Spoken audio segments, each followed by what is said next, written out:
En este capítulo vamos a hablar de funciones y ciclos.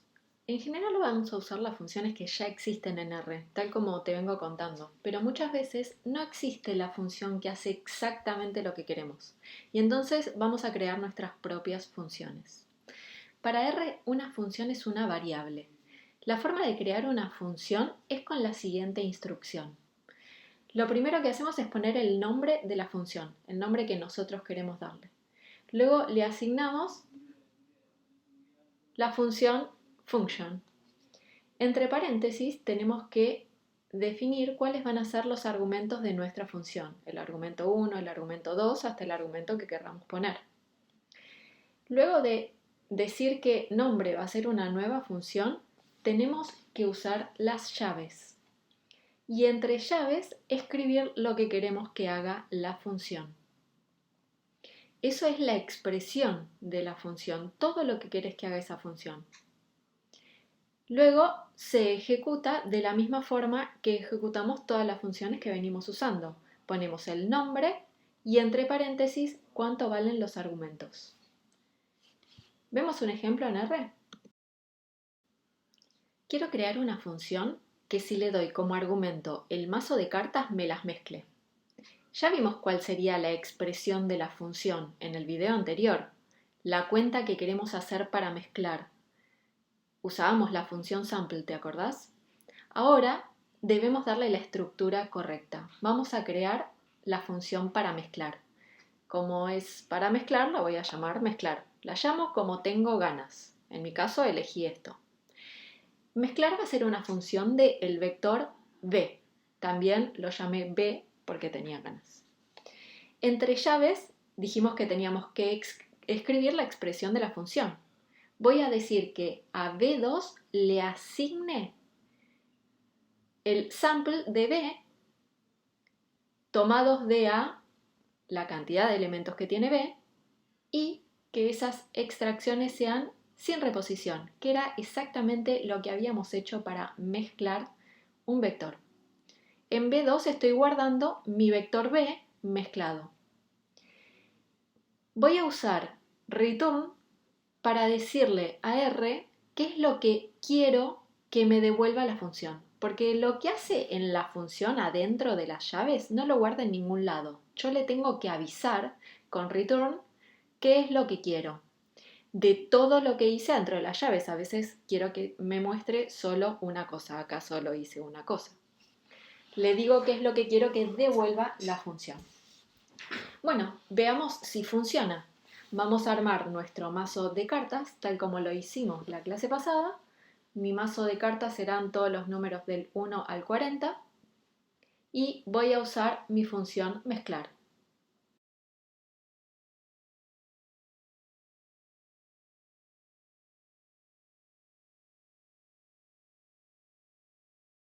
Bien, efectivamente funciona. Fíjate a la derecha que me apareció una nueva sección de funciones donde voy a observar cuáles son todas las funciones que voy a ir definiendo. Mi función en este caso hace lo mismo que el ejemplo de mezclar cartas, pero para un vector cualquiera b. Por eso es que b es el argumento de mi función. Otro ejemplo.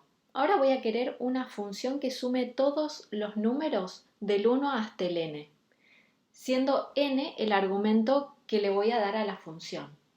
Ahora, para esto necesito una función que me repita una operación en particular un número fijo de veces. Te voy a contar acerca de lo que son los ciclos, en este caso el ciclo for. ¿Cómo funciona el ciclo for? El ciclo dice así: para cada i desde 1 hasta n, quiero que hagas lo siguiente. Y entre llaves le voy a decir lo que quiero que haga, que puede ser en función de i o no. Si lo que pones entre llaves no depende de i, simplemente va a repetir lo que escribas n veces. De esta forma es la forma en la que escribo el ciclo for. Veámoslo con un ejemplo para entender bien cómo funciona. Volvamos al ejemplo de que quiero sumar todos los números desde 1 hasta n. Primero lo primero. Entendamos que al programar lo que estamos haciendo es decirle en detalle a la computadora qué es lo que queremos que haga. Para poder hacerlo, lo que primero tenemos que saber bien es qué es lo que queremos. Qué difícil, ¿no? Bueno, entonces para cada problema, primero vamos a pensar qué es lo que queremos, lo vamos a escribir en el papel y cómo lo haríamos a mano, porque hay que explicarle todo a la computadora. Y al menos esta es la forma en la que a mí me sale. Por supuesto que debe haber muchas otras. Yo te voy a contar esta. ¿Cómo hago para sumar todos los números, por ejemplo, del 1 hasta el 100? Y voy de a poco, ¿no? Lo que hago yo es, tengo todos los números del 1 al 100. Veo que tengo primero el 1. Como tengo el 1, voy a sumar los primeros dos. 1 más 2 y eso me da 3. Ahora, después, este resultado 3 le voy a sumar el número siguiente. 3 más 3 es 6. Luego voy a este resultado sumarle el número siguiente. 6 más 4 es igual a 10. Y así, uno por uno, hasta sumar el 100. ¿Ves cómo lo hago paso a paso? Hay que observar que estoy repitiendo la operación suma una y otra vez, 100 veces. Es por eso que el ciclo for va a ser de mucha utilidad. ¿Cómo se lo digo a R? Bueno, lo que necesitaría es que R vaya guardando en una cajita lo que va sumando para que en el paso siguiente le sume el número que viene. Voy a llamar acum a mi cajita, que va a acumular la suma. En primer lugar, esa cajita no tiene nada, está vacía, por eso le pongo un 0. Ahora voy a usar el ciclo for. Le voy a decir, para cada i desde 1 hasta n, hace lo siguiente. Acordate que entre llavecitas ponemos lo que queremos que haga.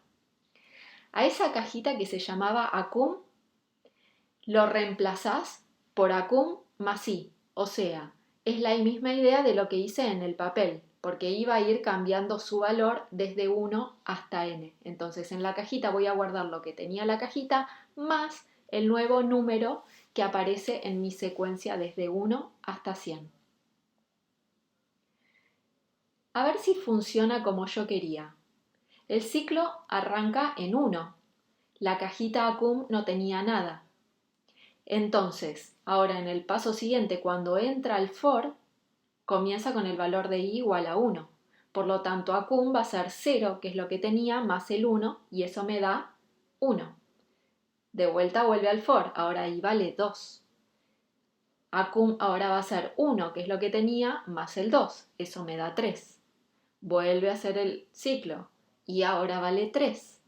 Ahora acum es lo que tenía, más el 3. ¿Ves que hace exactamente lo que habíamos pensado con la cuenta? Así es como funciona el ciclo for. Va a iterar este ciclo hasta que llegue al 100. Recién cuando llega al 100, va a salir de la llave y termina el ciclo. ¿Nos animamos a poner todo adentro de una función? Vamos a crear la función que sume todos los números desde 1 hasta n. La voy a llamar suma y va a ser una función nuevamente de un número ahora n. N va a ser hasta dónde voy a querer sumar. Ese va a ser el argumento de mi función. Entre llaves voy a escribir exactamente lo que charlamos recién. Primero voy a armar mi cajita vacía, que la voy a llamar acum, y después para cada i desde 1 hasta n, que fue mi dato de entrada de la función, voy a acumular el valor que tenía más el valor i. Una vez que termina el ciclo, voy a usar nuevamente return para decirle a la función que me devuelva el resultado final de la suma. Y se lo pido siempre, cuidado, cuando termina el ciclo. Corremos la función, vemos que aparece a la derecha, como debe ser, y vamos a ver si funciona ahora. ¿Lo hice bien? Veamos, si le aplico la función suma al valor 4, me va a sumar todos los números desde el 1 hasta el 4. Ya habíamos hecho la cuenta a mano y vimos que daba 10, así que sí, hagamos uno más difícil. Usemos la función suma para sumar todos los números desde el 1 hasta el 45. ¿Estará bien? Bueno, yo sé que sumar todos los números desde 1 hasta el 45 da 45 por 46 dividido 2. Así que verifico y bueno, efectivamente esto me dio bien. Vamos a poner otro ejemplo para ver cómo usar de otra manera el ciclo for. Supongamos que queremos sumar todos los elementos de un vector. Por supuesto que la función que suma los valores de un vector ya existe, pero es un ejemplo para observar cómo funcionan los ciclos, una pequeña entradita en calor. Vamos a ver la misma idea que antes, pero ahora sumo todos los elementos de un vector. Por lo tanto, voy a definir mi función sumar vector, que va a ser una función de b. Cuidado que cuando definas un nombre con varias palabras, esas palabras no pueden estar separadas por espacio. Por eso le puse guión bajo o bien podés poner un punto. Entre llaves voy a dar una idea parecida antes. Voy a armar mi cajita que va a estar vacía y ahora el for lo voy a usar ligeramente distinto. Le voy a decir, para cada elemento en mi vector b, quiero que hagas lo siguiente. En mi cajita acumulada vas a sumar a lo que ya tenía sumado el próximo elemento del vector. La idea del ciclo es exactamente la misma, solo que voy a ir recorriendo un vector en cada iteración del ciclo. Finalmente, no me olvido de decirle qué es lo que quiero que me devuelva la función. La forma en la que estoy escribiendo las llaves es una forma ordenada que me ayuda a entender cuando veo la función dónde empieza y dónde termina cada cosa. Si no lo escribís de esta manera va a funcionar igual, pero te recomiendo que no lo hagas porque va a ser muy difícil de leer tu código. Probemos si funciona nuestra nueva función de sumar vector. Voy a definir un vector W y voy a aplicarle la función sumar vector a este W. Uy, tiro error. No encuentra la función porque me olvidé de correrla. Está buenísimo saber leer los errores, está clarísimo. Si no la encontraste y miro a la derecha y no estaba, ahora sí. La corrimos, apareció a la derecha, sumamos el vector y nos da 30. Como te dije recién, esto ya existe, podemos verificar con la función que ya tiene R que nos dio bien lo que pudimos hacer. Compliquémosla un poquito más. Supongamos que ahora solo queremos sumar los negativos. ¿Cómo hacemos? Bueno, vamos a necesitar otro tipo de ciclos al que solo entres si cumplís cierta condición en particular. Te voy a contar acerca del ciclo if-else. El if es otro tipo de ciclo, pero que solo va a ocurrir si se cumple cierta condición. Entonces le digo, si pasa algo, y entre llaves escribo qué es lo que quiero que haga si pasa ese algo. Y si no, else, qué es lo que quiero que haga si no ocurre ese algo. Si no hubiera otra cosa para hacer, además del if, puedo directamente no poner el else. Y hay una un poco más simple que es hacer todo junto con la función if-else. Ahora te la voy a contar con el ejemplo. Volvamos al R. Voy a crear mi función que solo suma los negativos. La llamo sumar negativos porque soy terriblemente original con los nombres y nuevamente la escribí en función de B. Puse la letra B porque me pareció poner la B. Podés usar la letra que quieras. Importante que esa letra, que es el argumento de la función, sea la que llames después adentro de la función. Entre llaves, ¿qué voy a hacer?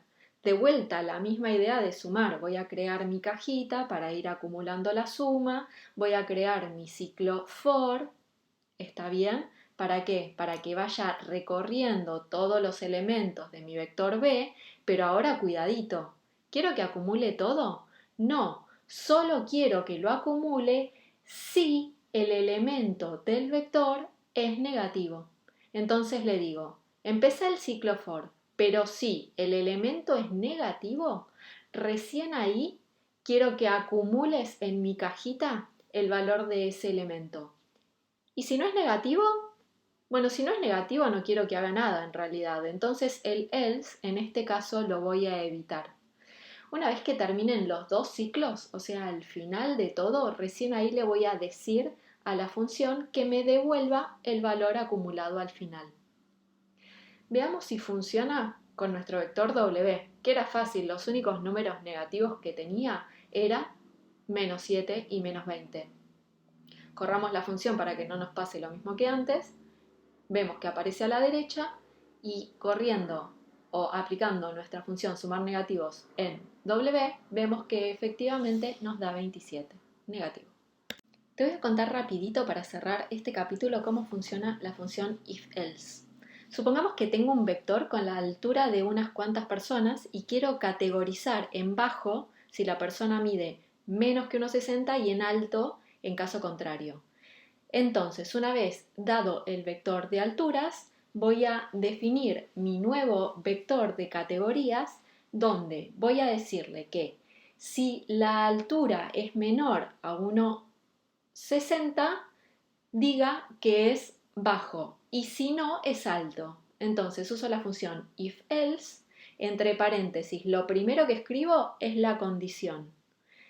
Lo segundo que escribo es que voy a darle como valor si es cierto y después de la coma, qué es lo que quiero que le dé como valor si es falso. De esta manera me creé mi vector de categorías con todos alto y bajo, dependiendo de si el valor en altura será menor a 1,6 o no. Y hace efectivamente lo que quiero. Esta función es divina. Si no te acordás que va en cada argumento, como siempre, usa la función help o hace tab cada vez que vayas a escribir un argumento y R te lo va a autocompletar.